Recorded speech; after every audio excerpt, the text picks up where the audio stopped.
There's a ton of noise out there. So how do you get decision makers to pay attention to your brand?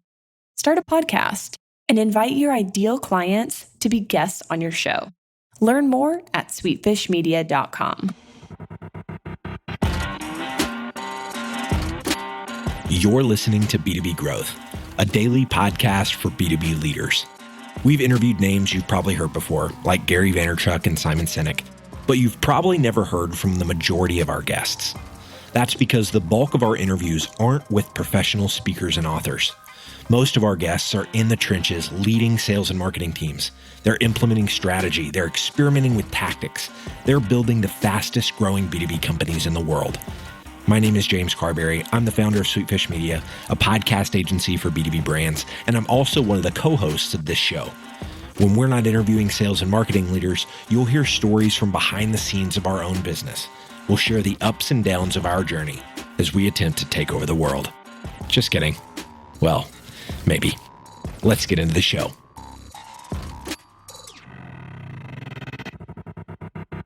Welcome back to B2B Growth. I'm your host for today's episode, Travis King at Sweetfish Media. I'm joined today by Drew Larson, head of global corporate marketing at O9 Solutions. Drew, welcome to the show. Hello, Travis. Great to be here. Awesome. Thanks so much for hopping on. So today you're going to be sharing with our listeners about the topic of hyper customization for explosive growth in B2B marketing. But before we get into that, I'd love for you to share with listeners a little bit about yourself and what you and the team at O9 Solutions are up to these days. Yeah, you got it, Travis. It's been actually a very interesting ride here at O9. I joined when we were in a small office with only 20 people, and now we've grown to more than 300.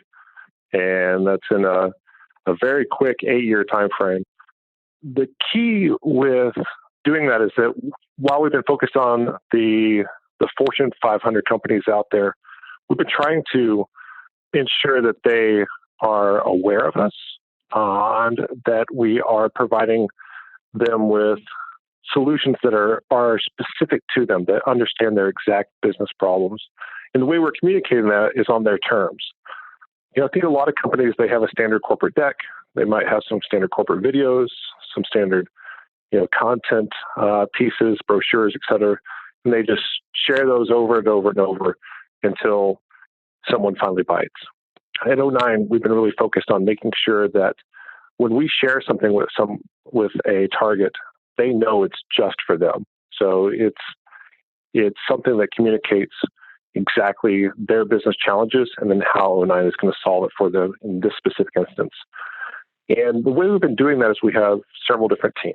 So we have a business development team that is helping to engage people on the front lines. We have an events marketing team, and they're helping meet with people at the conferences that they're going to. We have a creative team that's acting as a resource for all of the rest of the organization, from sales and marketing, events, and business development, in order to produce content that is specific for those clients. And all those things are working in a perfect synchronous fashion here at O9. I love it.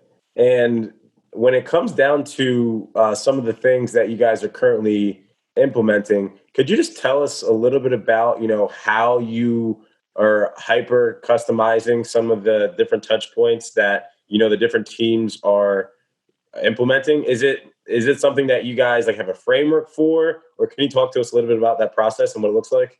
Absolutely. The key here is collaboration, and streamlining that collaboration process into a workflow that gets the information from the front lines to the creative teams and then back out to the front lines as fast as possible.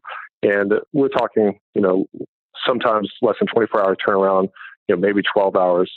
If someone's in a meeting and they hear about a use case for our platform that is specific to that company, we can go and customize the platform and show that exact use case as little as overnight. And that's riveting for the corporations that we're engaging with. They've never seen anyone customize enterprise level software for this level of scope that quickly. So that ability to adapt to them, not only from just a marketing perspective, not just creatives, but also from the actual platform itself, is unprecedented. And so we've been communicating that on the forefront by showing them customized videos of what we think workflows would look like for them, and customized pieces of marketing, all the way from PowerPoints to brochures and direct value props for them. Got it. And when you're doing this, do you put a higher weight on targets or accounts that might matter a little bit more to your business, or how do you guys manage that? Well, of course, I mean, we definitely have strategic accounts, but when you're dealing with companies that are in the Fortune 500, almost all of them are going to be strategic accounts. We have our marquee customers that everyone knows, but even within those industries, even though you or I might not initially recognize one of those companies, everyone in the industry knows, who the leaders are.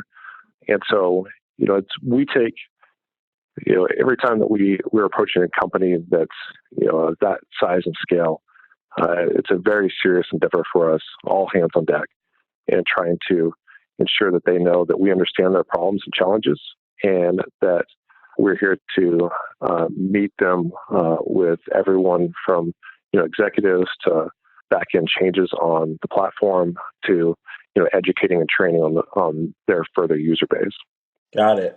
And would you mind sharing a recent story? Obviously, you don't have to share the specific client that you worked with, but would you mind sharing a recent story about how you've implemented hyper customization for a client of yours?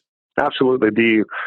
When responding to RFPs, typically most companies will just fill out the RFP and return it, and it's an Excel spreadsheet or a document, Word document. And for us, we go above and beyond that. So we're going to present them with use cases that are in the form of actual videos. We're going to present them with videos that include their products, so that we show that we actually understand their brand values. Often we're dealing with consumer brand companies, and so we try to incorporate those type of things into our videos themselves, so that when they receive it, they know that we understand them as a company and a culture, and then further beyond that, we understand their business challenges. So the ability to produce media that communicates to people wherever they are, and it's not just consuming a white paper, and it's not just consuming a use case video. It's also consuming a business value, high level video that a lot of executives really appreciate. That's the ability to hit all of those fronts at the same time is where we're really focused.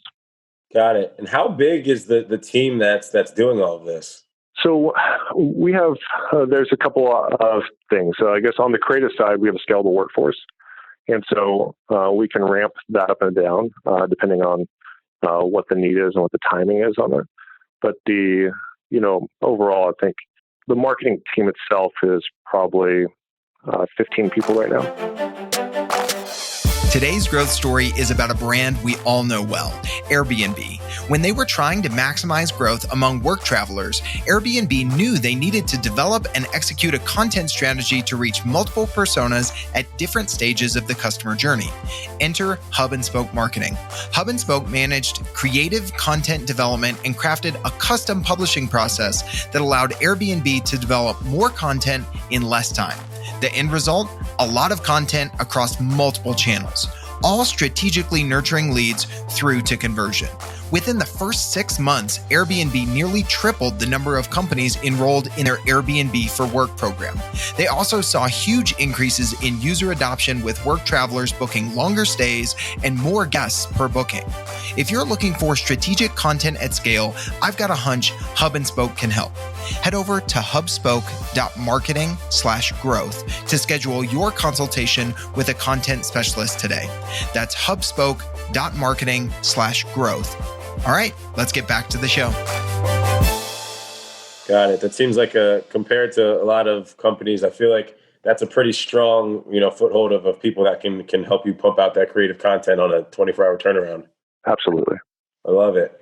And as we're moving into the next stage, I'm curious on how or what sort of advice you would give other B2B marketers to leverage hyper customization in their processes. Like, what sorts of tips or advice or thoughts would you give to someone that might be thinking about doing this for the first time? When we were first starting out with this strategy, it was very tough.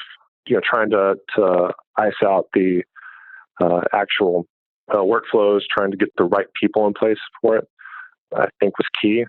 More than anything, the talent part of the equation is really where you should focus your time. And the way we find the right talent is we interview for it. So we're not really looking at a resume for credentials. We're actually trying to figure out, this is the thing that we want done. How can we, create a unique interview process that tests that across, 20 different candidates to find the absolute best one. So really thinking about your interview strategy is key. And then investing in retaining those people it will help you, be successful as you work out the rest of your process internally.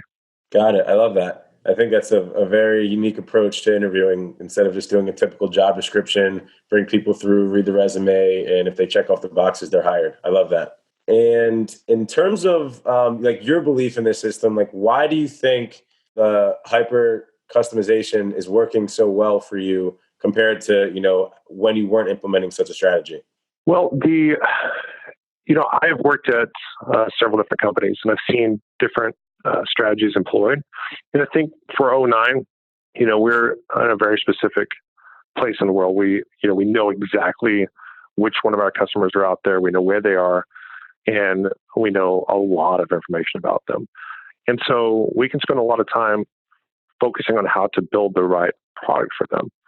Now, the other side of the equation is, what if you have thousands and thousands and thousands of customers? How do you do the same thing at scale? And we've looked at how to do mass customization through automation. Whether it's trying to scrape data from the web and build spreadsheets that have specific keywords in them, and how to incorporate that into video technology, how to bring in the right things that will speak to our clients. And I think it is actually possible to do quite a bit of that will create a product that is customized, but maybe not optimized for your client.